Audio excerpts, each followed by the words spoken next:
Hello everyone, welcome to commerce Adda 24/7। My name is Aman Mehta. चलिए start करते हैं आज एक नया चैप्टर पूरे जोश के साथ, जिसका नाम है कैश फ्लो स्टेटमेंट।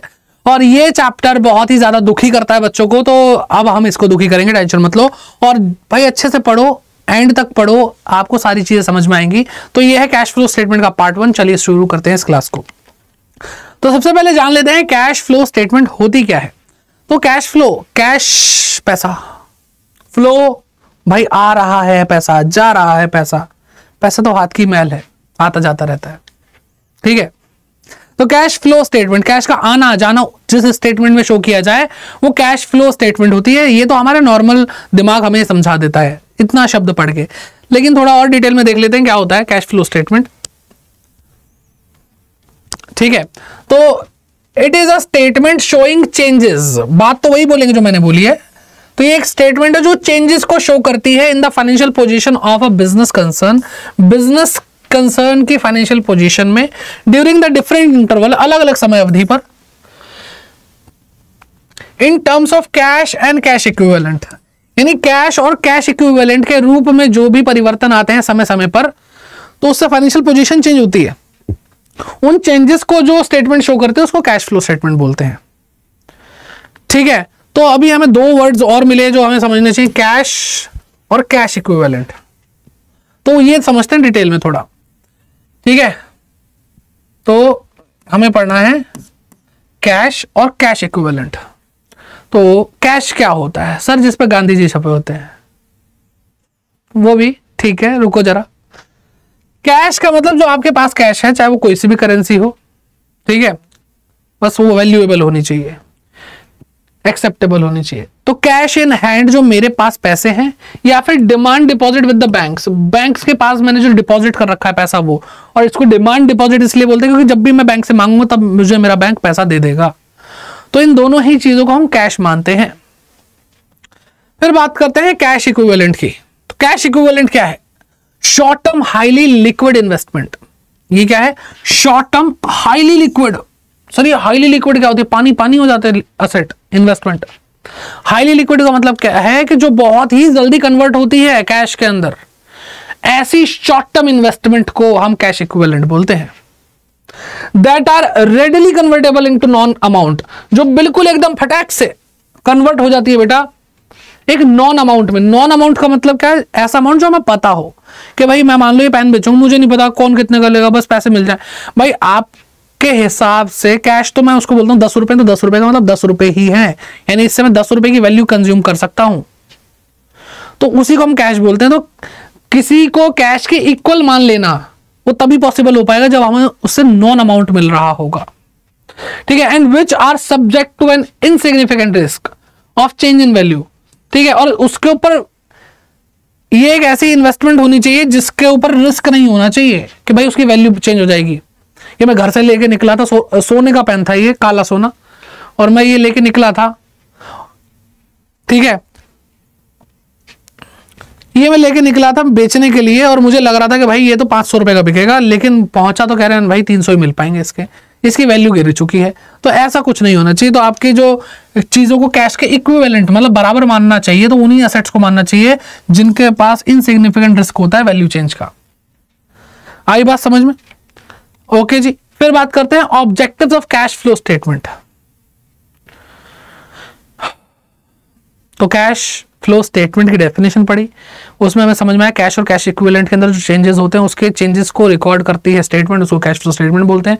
फिर कैश एंड कैश इक्विवेलेंट को समझा। फिर अब ऑब्जेक्टिव, क्यों जरूरत पड़ती है हमें कैश फ्लो स्टेटमेंट बनाने की। तो भाई सबसे पहली चीज, to ascertain the specific source. Source मतलब कहां से पैसा आ रहा है, ठीक है। From activities from which cash and cash equivalent were generated by an enterprise. कहां से पैसा आ रहा है? सोर्स यानी इनफ्लो, अंदर की ओर पैसा आ रहा है, यानी हमारे बिजनेस के अंदर आ रहा है, वो पता करना होता है हमें। कौन कौन सी एक्टिविटीज यहां से पैसा इनफ्लो हो रहा है। फिर दूसरा पॉइंट, पहला हो गया to ascertain the specific uses by activities for which cash and cash equivalent were used by enterprise. Specific uses यानी जा रहा है, आउट हो रहा है, आउटफ्लो।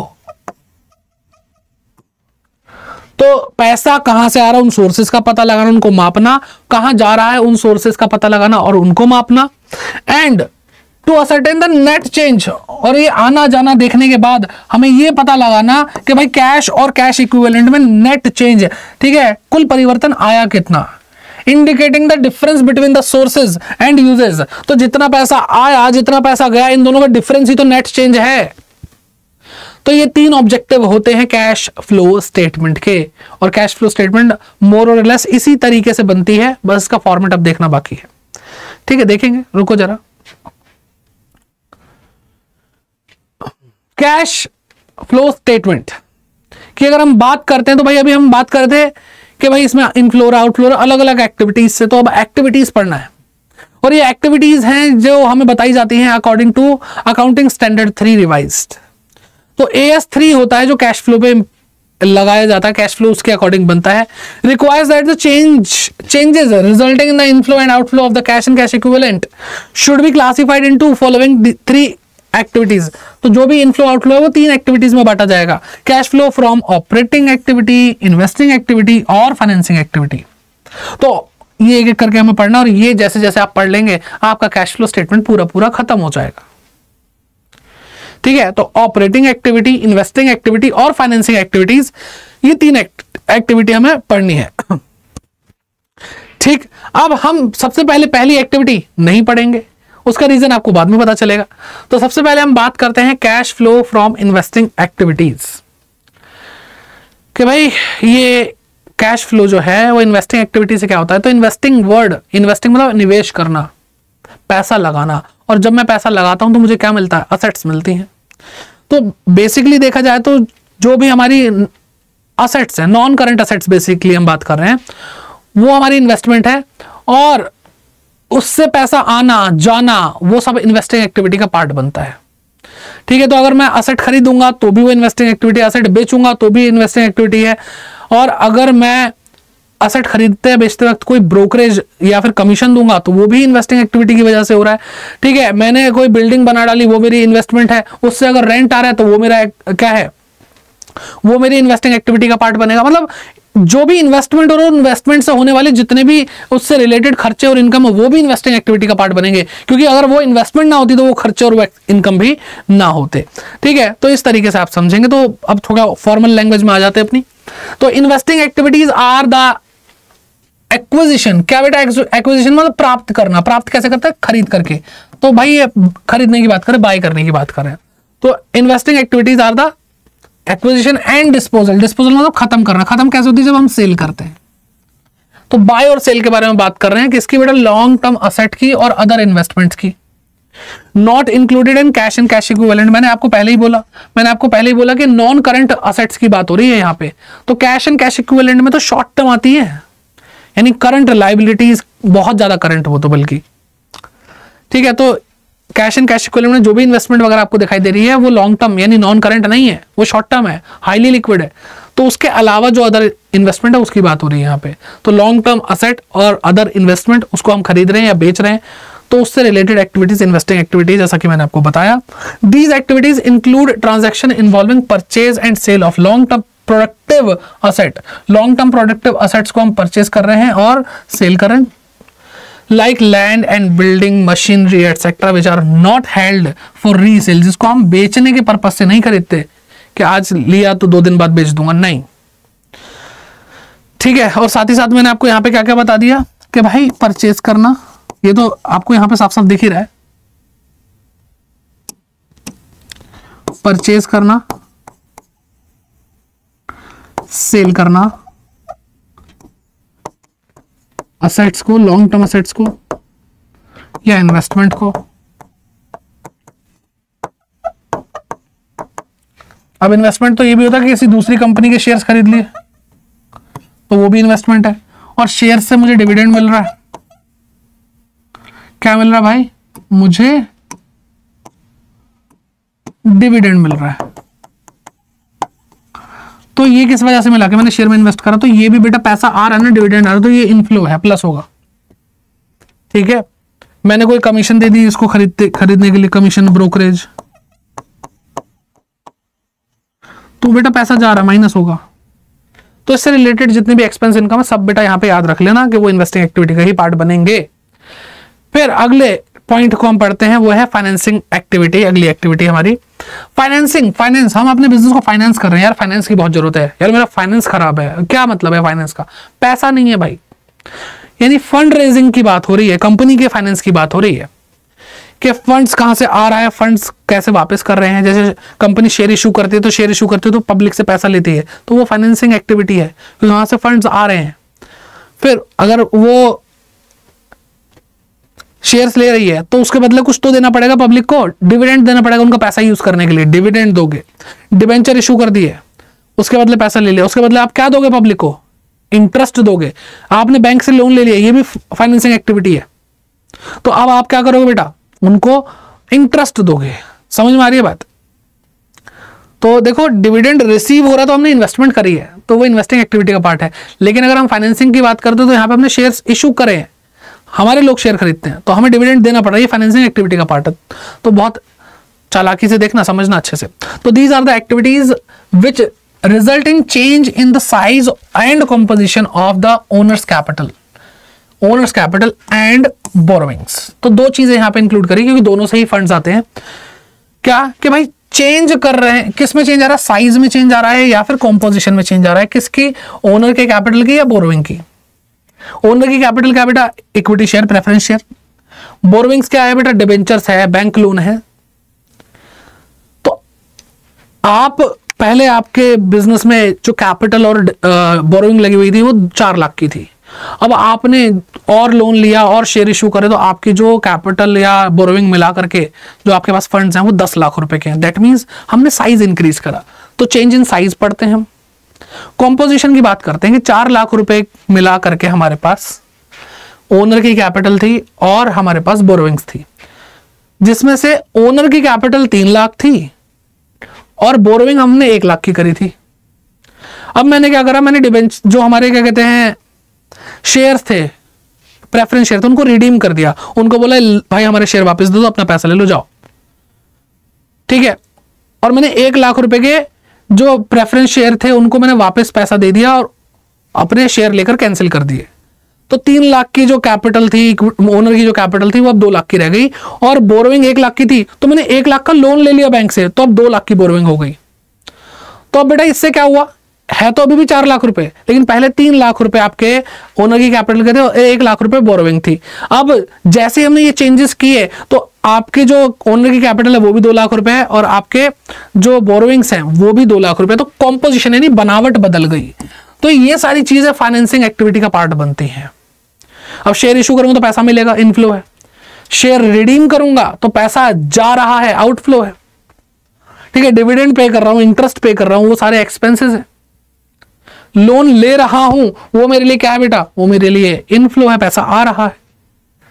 आई बात समझ में? ठीक है। It is useful in predicting the claims. अब इससे ना हम फाइनेंसिंग एक्टिविटी से क्लेम प्रिडिक्ट कर सकते हैं कि भाई कब किसको कितना पैसा वापस लौटाना है। ठीक है। On future cash flow by provider of fund to the enterprise. अब जब हमें पता है कि भाई 5 साल बाद हमें डिवेंचर्स को रिडीम करना है तो भाई हमारे पास कैश फ्लो स्टेटमेंट भी चाहिए होगी ना कि भाई हमारे पास 5 लाख रुपए कैश होता भी है कि नहीं होता, कि सिर्फ प्रॉफिट 10 करोड़ रुपए का लेकिन जेब में 1 रुपया नहीं है क्योंकि डेटर्स ने पैसा ही नहीं दिया। सेल तो हुई थी, प्रॉफिट तो हुआ था एक्रूअल बेसिस के हिसाब से, लेकिन पैसा नहीं दिया। तो कैश फ्लो स्टेटमेंट एक ऐसी चीज है जो कैश बेसिस पे बनाई जा रही है, तो वो एक्चुअल में बता दिया कि आपकी जेब में कितना पैसा पड़ा है। ठीक है। तो ये भी चीज समझ में आ गई। सर ऑपरेटिंग क्यों नहीं पढ़ा रहे हो आप? वो तो सबसे पहले पढ़नी है हमें। नहीं, एक्चुअल में क्या है कि जो इन्वेस्टिंग और फाइनेंसिंग है उसके बाद ही पढ़ते हैं। क्यों पढ़ते हैं देखो जरा। तो cash flow from operating activities. तो ऑपरेटिंग मतलब चलाना।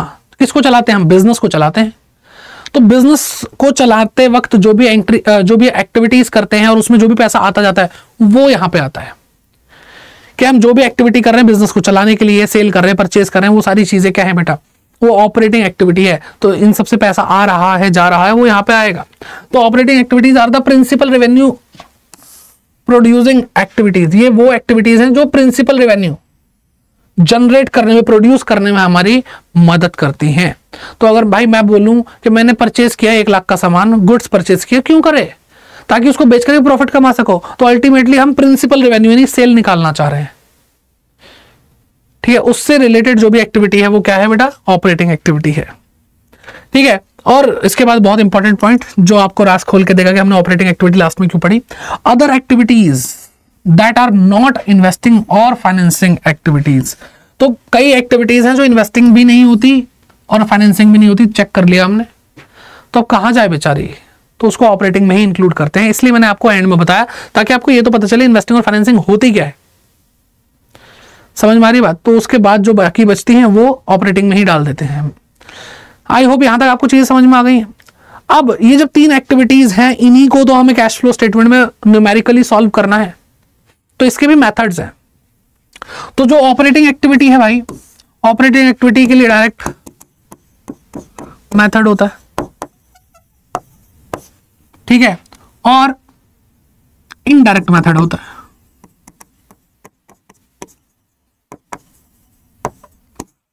डायरेक्ट मेथड का मतलब क्या, जो आ रहा है वो प्लस, जो जा रहा है वो माइनस।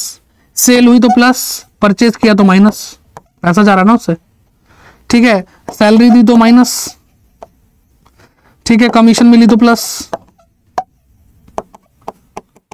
ये डायरेक्ट, सिंपल, सीधा, नो, है ना, सीधी बात, नो बकवास, वो वाला टॉपिक है ये, इसे बोलते हैं डायरेक्ट मेथड।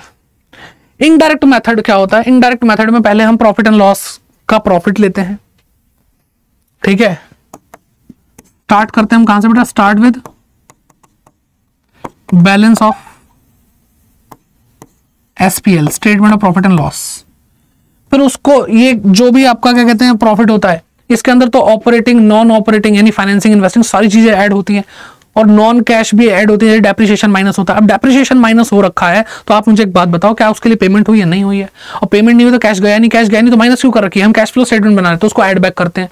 तो बहुत सारे झमेले करते हैं हम, ठीक है। सारी नॉन ऑपरेटिंग चीज जो इन्वेस्टिंग की चीजें इसमें आके जुड़ी होती है उनको माइनस करते हैं, फाइनेंसिंग की चीज जो इसमें आके जुड़ी होती है उनको माइनस करते हैं, इन्वेस्टिंग की चीजें, फाइनेंसिंग की चीज जो माइनस हुई होती हैं उनको ऐड करके वापस इसको नॉर्मल करते हैं, तब जाकर के। तो ये बहुत इनडायरेक्ट मेथड है, ठीक है। तो आपको सिंपल सी बात है, डायरेक्ट मेथड इजी लगा होगा, लेकिन आपके दुख की बात, आपके लिए दुख की बात बता दूं, ये वाला मेथड यूज नहीं होता। आपको क्या कहते हैं कैश फ्लो में यही वाला मेथड यूज करना है।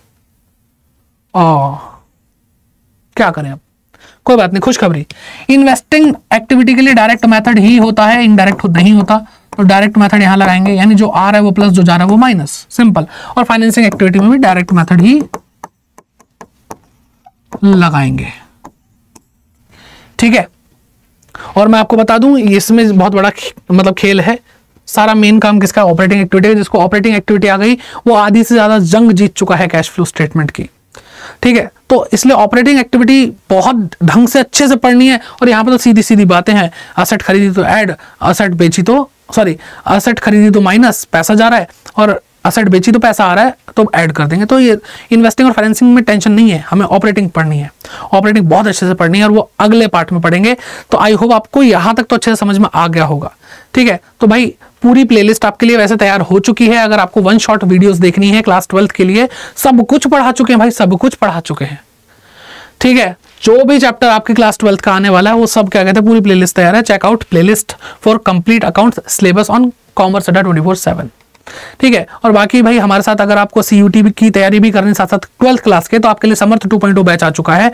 और इसके अंदर आपको क्या मिलने वाली बेटा, लाइव इंटरेक्टिव क्लासेस मिलने वाली है, लाइव पढ़ सकते हैं हमारे साथ। क्लास 12th और CUT का फुल सिलेबस कवर होगा, साथ ही साथ mock test, notes, e books, सारी चीजें इस बैच में आपको अवेलेबल करा दी जाएंगी। और आपको लाइव जो क्लासेस मिल रही है उनकी रिकॉर्डिंग मिलेगी, ताकि आप वो रिकॉर्डिंग बार बार देख के रिविजन कर सको। एंड आपके डाउट सेशन भी लगेंगे। और आपको क्या करना है, अड्डा 24/7 ऐप डाउनलोड करना, वहां जाकर के आपको ये जो कोर्स परचेज करना है उसके लिए आप कोड लगाएंगे Y550, जिससे मिलेगा आपको मैक्सिमम डिस्काउंट, ठीक है। तो ये सारी चीजें आपको बहुत ज्यादा हेल्प करने वाली हैं। एंड साथ ही साथ मैं आपसे बस एक ही चीज कहूंगा कि अगर आपको लगता है कि हमारे सिंसियर एफर्ट्स हैं, बहुत मेहनत करते हैं पूरी टीम, तो भाई लाइक और शेयर करके इस वीडियो को, इस चैनल को बहुत प्यार दीजिए। एंड कमेंट करके बताइए क्लासेस कैसी लग रही हैं आपको। एंड साथ ही साथ अगर आपने चैनल को सब्सक्राइब नहीं किया तो बस ये तो बात गलत है, फिर सब्सक्राइब कर लो फटाफट से। तो बस इसी तरह जुड़े रहिए, मिलते हैं आपसे नेक्स्ट क्लास में, तब तक के लिए bye bye, take care and keep growing.